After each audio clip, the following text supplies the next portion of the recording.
조선의 왕, 중종, 그의 시신이 지금도 누구 것인지 불확실하다면 믿으시겠습니까?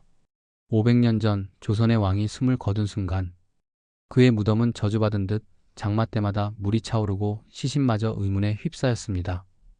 1544년 중종은 창경궁 환경전에서 세자 인종에게 왕위를 물려주고 숨을 거둡니다. 중종의 무덤은 풍수지리가 나빠 명종 때 지금의 강남 정릉으로 옮겨졌죠. 그러나 임진왜란에 무덤이 도굴되고 그 안에서 정체불명의 시신이 발견됩니다. 기록에 따르면 중종은 키가 크고 코는 높으며 살짝 휘었고 턱은 모난 편이었습니다. 또 이마에는 작은 사마귀가 있었고 뒤통수가 넓적해 갓이 잘 맞지 않았다고 하죠. 하지만 무덤에서 나온 시신은 키가 작고 몸집이 비대한 체형. 게다가 여름에 죽었는데 부패조차 없었습니다. 사람들은 의심했습니다. 혹시 왜군이 왕릉을 모욕하려 다른 시신을 넣은 건 아닐까? 그러나 확인할 방법이 없어 결국 그 시신은 선정릉 근처의 정결한 곳에 다시 묻혔습니다. 사관들은 실록에 중종을 이렇게 기록했습니다.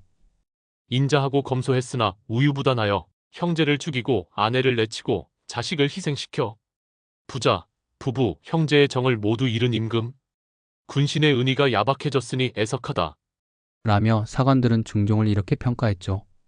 하지만 사실 중종의 죽음을 둘러싼 미스터리보다 더 큰 비극은 그가 살아있을 때 이미 시작되고 있었습니다. 바로 중종이 가장 사랑했던 여인 경빈 박씨와 첫 아들 폭성군의 이야기입니다. 그녀는 연산군 때부터 채용에 뽑힐 만큼 빼어난 미색을 자랑했습니다. 연산군이 쫓겨나고 중종이 즉위하면서 박씨는 궁에 들어와 후궁이 됩니다. 그야말로 궁궐의 꽃처럼 빛나던 순간이었죠. 하지만 궁궐은 꽃밭이 아니었습니다.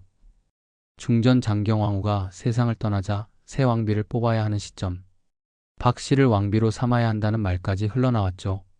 그러나 대신들은 단호히 반대했습니다. 왕비는 명문가에서 나와야 한다. 박씨는 미천하다. 그 순간부터 박씨는 단순한 후궁이 아닌 정치적 위협이 되어버렸습니다.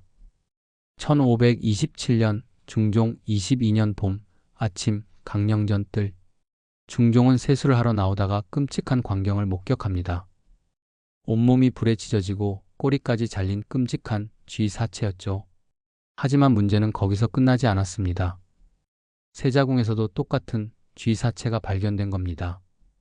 세자를 저주한 사건이다. 조정 전체가 들끓기 시작하고 범인을 색출하라는 압박이 쏟아졌죠. 궁녀들을 신문했지만 모두 모른다고 진술했습니다.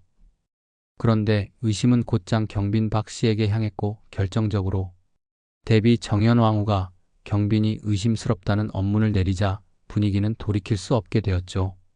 결국 모자는 폐서인되어 고향 상주로 쫓겨나고 그녀의 두 딸들과 사위마저 화를 입었습니다. 5년 뒤 옥중에 있던 선비 이종익이 상소를 올립니다. 작서의 변의 진범은 김한로의 아들 김휘입니다. 하지만 이 상소는 묵살되었고 이종익은 정신 이상자로 몰려 처형당했죠. 1533년 또 한 번의 사건이 터집니다. 세자궁 담장의 임금과 세자를 저주하는 글이 새겨진 나무패가 매달린 것이죠. 범인은 이번에도 오리무중. 그러나 조정은 다시 경빈 박씨와 폭성군을 지목했습니다. 중종은 두 모자를 끝까지 지키려 했지만 결국 압력에 굴복하고 말았죠. 그들이 살아있으니 이런 일이 벌어진다. 결국 아무 증거도 없이 모자는 사약을 받았습니다. 미에게 사약을 내릴 적에 상이 슬픈 마음으로 정원에 있었다 고합니다. 그러나 이 사건은 명백한 증거 없이 단지 심증만으로 내려진 판결이었기에 오늘날 역사가들은 비극적인 오판으로 평가합니다. 억울한 누명은 훗날 벗겨지고 모자는 복권됩니다. 하지만 실록은 말합니다. 증거는 없었다. 범인은 끝내 밝혀지지 않았다. 중종 사후 사관들은 상을 이렇게 평가했습니다.